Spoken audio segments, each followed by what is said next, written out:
सभी को प्रणाम। डे 30 हमारी भावी पीढ़ी और उसका नवनिर्माण के अंतर्गत हम लोग पढ़ रहे हैं कि बच्चे की प्रारंभिक देखभाल कैसे किया जाना चाहिए।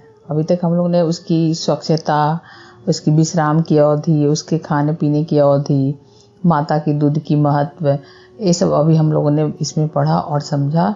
और उसके लिए अलग कमरे की व्यवस्था, अलग सोने की व्यवस्था, खास करके एकदम नवजात शिशु जो है उसका, जन्मजात बच्चे के लिए। आगे उसी में है, मातृत्व अपने आप में एक बहुत बड़ा उत्तरदायित्व है। गर्भ में शिशु का पालन होता है और प्रकृति उसका संरक्षण करती है, किंतु प्रसव के पश्चात शिशु के पालन पोषण एवं देखरेख का दायित्व माता का होता है। यदि शिशु के संरक्षण एवं व्यवस्था की साधारण जानकारियां भी न हो तो माता को बड़ी उलझन उत्पन्न हो जाती है।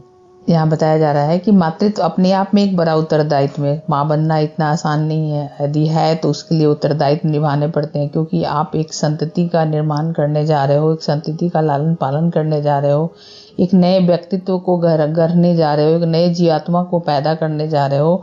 तो सच में मातृत्व एक बहुत ही बड़ा उत्तरदायित्व है। और उसका सही बात है कि प्रकृति उसका संरक्षण करती है, लेकिन माता ही उसको जो है उस दौर से गुजरती है और उसके लालन पालन में माता का विशेष दायित्व होता है। यदि शिशु के संरक्षण में व्यवस्था की अगर साधारण जानकारी भी नहीं हो, जैसे नई माताएं होती हैं जिनको जानकारी नहीं होती, इसलिए कहा जाता है कि बुजुर्गों की देखरेख में या कोई ऐसी परिचर्या के देखरेख में होनी चाहिए जो बच्चे के लालन पालन के जिनको थोड़े अनुभव हो।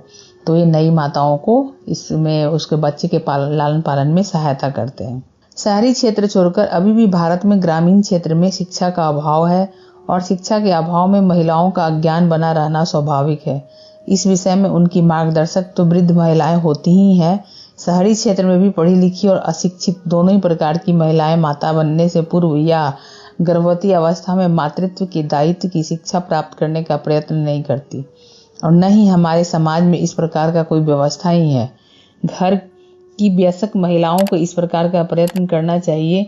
बेटियों बहुओं की गर्भवती अवस्थाओं और गर्भवती अवस्थाओं के बाद शिशुओं की देखभाल और संभाल करने की सावधानियां और साधारण बातों को शिक्षण कर दिया करें। यहाँ बताया जा रहा है कि मातृत्व की दायित्व कैसे जो आने वाली माँ बनने वाली जो माँ होती है उनको समझाया जाए। ये घर की वयस्क महिलाओं का एक कर्तव्य है। उनको गर्भावस्था और गर्भवती अवस्था के बाद कैसे शिशु को, जो नवजात शिशु, उनको देखभाल करना है, उन छोटे छोटे टिप्स क्लिप्स और साधारण बातों के उन्हें शिक्षण दिया करे। इससे क्या होता है कि माता आने वाले नवजात शिशु के लिए एक तरह से अपना एक अस्तित्व को स्वीकारती है और अपनी एक होता है ना कि आने वाला हमें जो भी दायित्व मिलने वाला है उसके लिए वो तैयार होती है। माता निर्माता भवती शास्त्र वचनानुसारा, तो माता शिशु को केवल जन्म देने वाली ही नहीं होती, पाल पोस कर बड़ा कर देने वाली ही नहीं होती, अपनी भावनाओं और संस्कारों से संसारित करके जैसा चाहती है बनाकर तैयार कर देने वाली होती है। इतना सब करना हो तो पीछे की बात है। कम से कम देख रेख और साधारण बातों का ज्ञान तो प्रत्येक महिला को होना चाहिए। यदि ये सब जानकारियां महिलाओं को हो तो माता बनने पर उनकी अनेक उलझनें स्वाभाविक रूप से कम हो सकती है। यहाँ बताया जा रहा है कि माता ही चाहे तो बच्चे को न सिर्फ जन्म देती है बल्कि संस्कारित भी करती है, उसका लालन पालन भी करती है, और साधारण छोटी छोटी बातों को उसको ज्ञान हो तो इससे क्या होता है कि महिला की उलझन कम हो जाती है यदि वो माँ बनती है। तो इसलिए ये सब पहले से मेंटली प्रिपेयर होना चाहिए।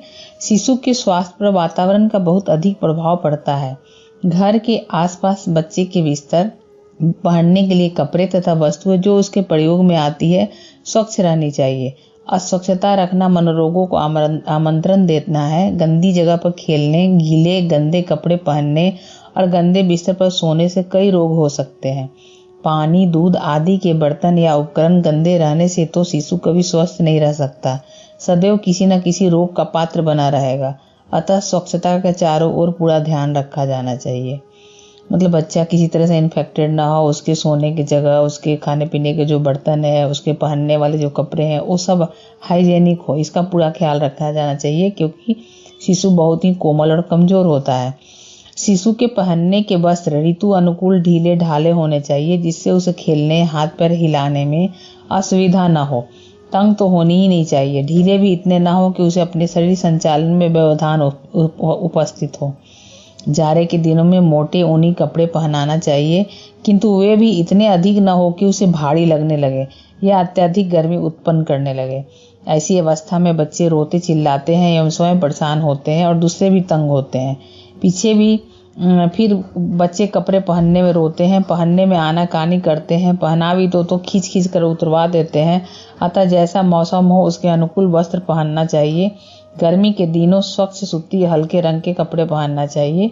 अधिक महीन कपड़े भी गर्मी में न पहनाना ठीक होगा, क्योंकि महीन कपड़ों में लू लगने का संदेह बना रहता है। जैसा ऋतु वैसा बच्चे को कपड़े पहनाने की बात यहाँ की जा रही है। बिल्कुल ये कॉमन सेंस वाली और प्रैक्टिकल बातें हैं और हम लोग ऐसा करते भी हैं। आगे बढ़ते हैं। शिशु के कपड़े ऐसे खुले हुए सिलने चाहिए कि पहनाने उतारने समय उन्हें असुविधा ना हो। बटन सामने या कंधे पर लगा जाने से सुविधा होती है। बच्चों के कपड़े एवं नैपकिन आदि सदैव धुले, स्वच्छ और सूखे होने चाहिए। गीले होने पर कपड़े तुरंत बदल देने चाहिए। हो सके तो पाउडर भी छिड़क देना चाहिए। मतलब कितनी छोटी छोटी बातों को यहाँ बताया जा रहा है और ये सब हम लोग जानते भी हैं और ये सब दौर से गुजरते हैं। हर घर में बच्चे होते हैं और ये सब प्रक्रिया हम लोग अपनाते भी हैं और करते भी हैं। ऋतु के अनुसार शिशु को स्नान भी कराना चाहिए। प्रारंभ में तो बच्चे को स्नान कराना भी एक समस्या होती है। जाड़े में गर्म पानी से और गर्मियों में ठंडे पानी से स्नान कराना चाहिए। स्नान कराते समय पहले सिर में साबुन लगाना चाहिए और माथे की ओर से जल डालकर धो देना चाहिए, जिससे आंखों में पानी बच्चे के ना जाए। फिर शरीर के अन्य अंगों में साबुन लगाकर धो देना चाहिए। साबुन धोते समय यह भी ध्यान रखना पड़ता है कि साबुन लगा ना रहे। आंखों में, कानों के पीछे, घुटने के पीछे, इन स्थान पर प्रायः साबुन बचाकर लगाना चाहिए। उसे अच्छी तरह से धो देना चाहिए। अन्यथा कभी कभी कम आयु के शिशुओं को साबुन के कारण छोटी छोटी फुंसियां हो जाती है। मतलब यहाँ पूरी तरह स्वच्छता की बात की जा रही है कि उसे कैसे नहलाना चाहिए, नहलाते समय कैसे सावधानियां बरतनी चाहिए। स्नान के पूर्व शिशु की तेल मालिश और धूप स्नान बहुत लाभप्रद होता है। इससे उसके अंग प्रत्यंग पुष्ट होते हैं और विटामिन डी, जो शिशु के लिए अत्यंत आवश्यक है, प्राप्त होती है।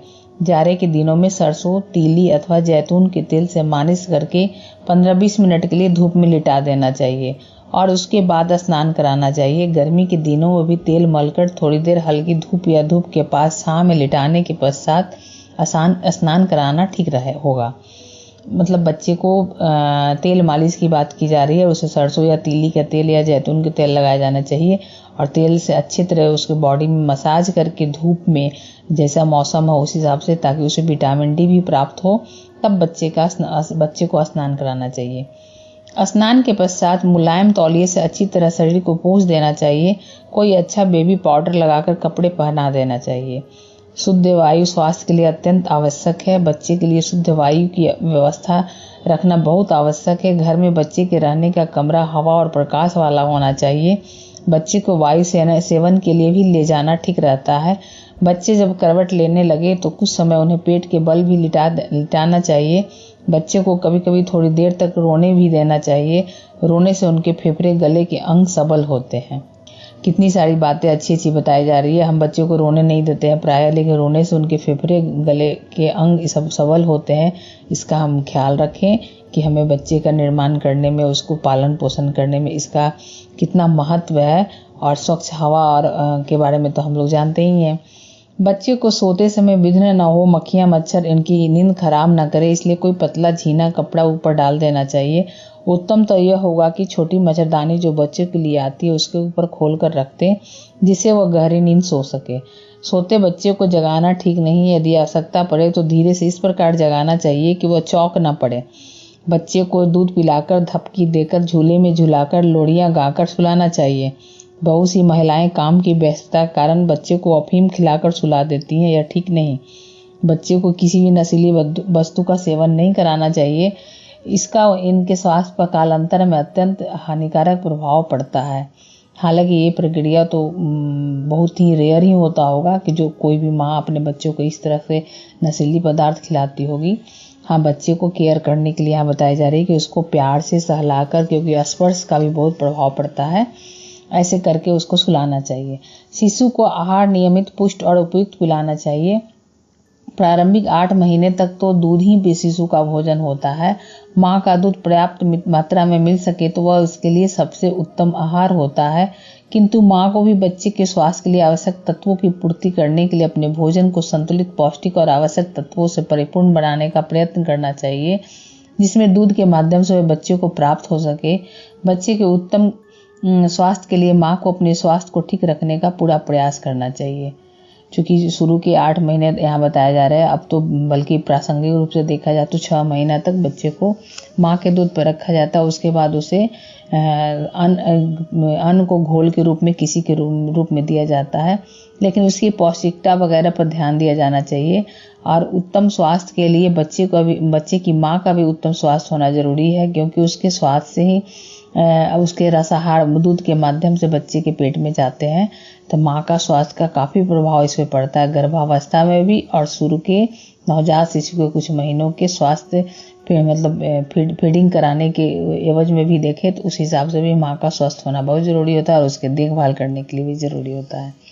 माँ पे तो बच्चे जो है माँ पे ही डिपेंड होते हैं, इसलिए माँ का स्वस्थ होना बहुत ज़रूरी होता है। बच्चे को समय समय पर पेशाब और टट्टी कराने का अभ्यास डाल देना चाहिए, जिससे उसके बिस्तर कपड़े भी गीले गंदे होने से बचते हैं। माँ की नींद खराब नहीं होती है और बच्चे का स्वभाव सुंदर बन जाता है। इस प्रकार थोड़ी सी सामान्य बातों की जानकारी माँ बनने से पूर्व करा दिया जाए तो उसके सामने जो छोटे छोटे काम बड़ी परेशानी की दिखाई देते हैं, सामान्य लगने लगते हैं और उन्हें परेशानी के स्थान पर रुचि उत्पन्न हो जाती है। माँ की प्रसन्नता के साथ साथ बच्चे के शारीरिक और मानसिक विकास में भी नियमितता बनी रहती है। यहाँ बच्चों के समय पर पेशाब और टट्टी कराने की बात की जा रही है कि अगर हम बच्चे में अभ्यास डाल देते हैं तो बिस्तर गंदा नहीं करता और कोई ना कोई संकेत जरूर देता है, तो बिस्तर भी गंदे होने से बच जाते हैं और माँ की नींद भी नहीं खराब होती, माँ भी परेशानी से बच जाती है और बच्चे में एक अनुशासन रूपी स्वभाव भी सुंदर बनता चला जाता है। तो इस तरह इन सब छोटी छोटी बातों का ध्यान करके हम बच्चे को प्रारंभ से ही हम कैसे संस्कारित चल सकते हैं, कर सकते हैं, ये यहाँ बताया जा रहा है। और सामान्य लगने वाली बात छोटी छोटी ही है, लेकिन उसके करने से हमें प्रसन्नता तो मिलती है, साथ साथ बच्चे के भी शारीरिक और मानसिक विकास में एक नियमितता बनी रहती है। इसका हम ध्यान रखें। सभी को धन्यवाद। हम लोग अब नेक्स्ट डे हम लोग मिलते हैं। प्रणाम सभी को।